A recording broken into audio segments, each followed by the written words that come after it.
Kompozitori i njohur ndërkombëtarisht Aldo Shllaku solli në Shkodër koncertin Muzika Hollywoodit, duke i dhuruar publikut një mbrëmje të mbushur me emocion dhe tinguj kinematografik ardashësit, ndoqen interpretimin e kolonave zanore të disa prej filmave më të njohur në botë. Orkestra simfonike dhe kori teatrit kombëtar të operës dhe baletit dhe ansambli popullor, shoqëruar nga një formacion instrumental modern, sollën një ndërthurje të muzikës klasike me element bashkohor. Pjesë e kësaj mbrëmje artistike ishin edhe vokalistja Aina Haviv dhe pianisti Jeff Hoepner, performancat e cilëve i dhanë koncertit një dimension ndërkombëtar.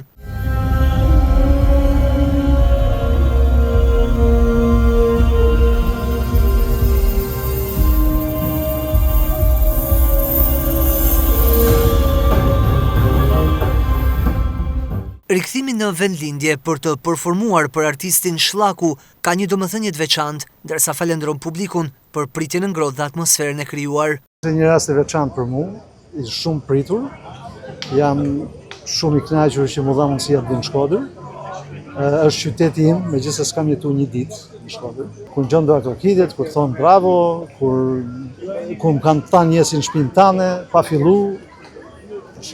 Atë duam dhe ne, atë mirësinë, atë mirëseardhjen, edhe ndjem shumë i kompletuar sonë. Me punë çdo gjë arrit, do punosh, do studiosh, do krijosh, do vazhdosh ti bashkë para edhe një herë, dhe me një qëllim të caktuar çdo gjë arrit. Edhe drejtori i Teatrit Kombëtar të Operës dhe Baletit dhe ansamblit popullor Aulum Naçi nënvizoi rëndësinë e organizimit të tilla aktiviteteve në sheshe të ndryshme të vendit, me qëllim afrimin e artit me publikun.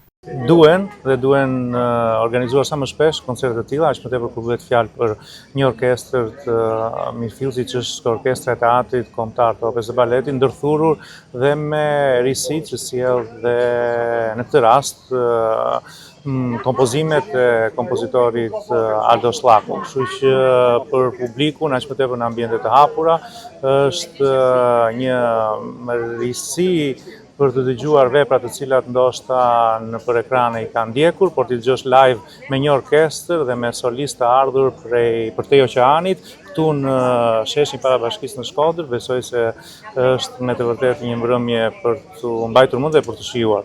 Për maestro Zev Çobën, ky koncert është një ngjarje me vlera të veçanta për jetën artistike dhe kulturore të Shkodrës.